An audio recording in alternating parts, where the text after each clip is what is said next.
এক্ষেত্রে আমি কি করব? এখন স্পেলিং ঠিক করতে গেলে নর্মাল সবসময় যা নিয়ম এখনো তাই নিয়ম, মানে আপনাকে এফিডেভিট করতে হবে জুডিশিয়াল ম্যাজিস্ট্রেটে, তার সাথে আপনাকে দুটো পেপারে অ্যাডভার্টাইজমেন্ট দিতে হবে, দিয়ে কাগজপাতিগুলো নিজের কাছে রেখে দেবে। নমস্কার স্যার। মাইকে নমস্কার স্যার। একজন ব্যক্তি ধরুন নদিয়াতে বসবাস করছিল, ওখানে ওর ভোটার লিস্টে এপিক আছে। বর্তমান নন্দীগ্রামেও বসবাস করছে, এখানে একটা এপিক আছে। ওই ব্যক্তির ক্ষেত্রে কী করা যেতে পারে? দেখুন, ওই ব্যক্তির এপিক নয়, আমি বলছি ওই ব্যক্তির দুটো জায়গায় নাম আছে কিন্তু। দু জায়গায় আছে। এই এসআইআর কি ওই দুটো জায়গাতেই হচ্ছে?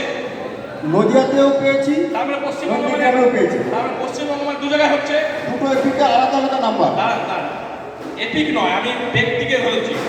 এই দু জায়গার ভেতরে ও নদিয়া থেকেও ফর্ম পাবে, আবার নন্দীগ্রামও ফর্ম পাবে। ওকে এক জায়গায় ফর্ম জমা দিতে হবে। যদিও বাই চান্স দু জায়গায় ফর্ম জমা দেয়, তাহলে ওর শাস্তি নির্ঘাত। ও এক জায়গায় বেশি দু জায়গায় দিতে পারবে না। আমি বললাম 2 সালে ওখানে আছে নদিয়াতে, হ্যাঁ, নন্দীগ্রাম আছে 15-এর পরে, সেক্ষেত্রে কী হবে? দুটো এপিক ও নন্দীগ্রামে কি 2002-এর লিঙ্কেজ মেলাতে পারবে? হয় না।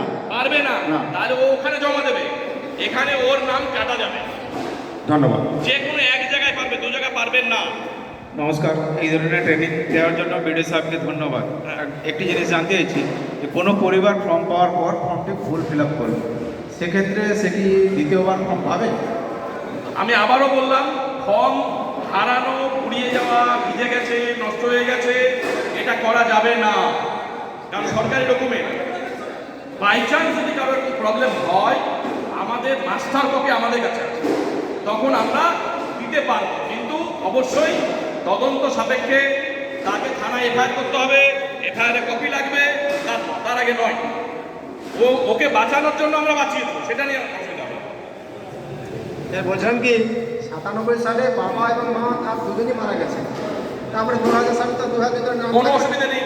কিন্তু তার বাবার থেকে যে বিষয় সম্পত্তি সেটাও তার নামে হয় না, তাহলে সে কীভাবে ভোটার লিস্টে আসবে? 97 সালে মারা গেলে হয় 97 সালে ডেথ সার্টিফিকেট থাকবে, যদি ডেথ সার্টিফিকেট না নিয়ে থাকে তাহলে 96 সালে ভোটার লিস্টে নাম থাকবে, 96 না থাকলে 80-তে থাকবে, 80-তে না হলে 70 থাকবে, না হলে 60-এ থাকবে, না হলে 52 সালে থাকবে তো ওই ভোটার লিস্টে কপি লাগবে।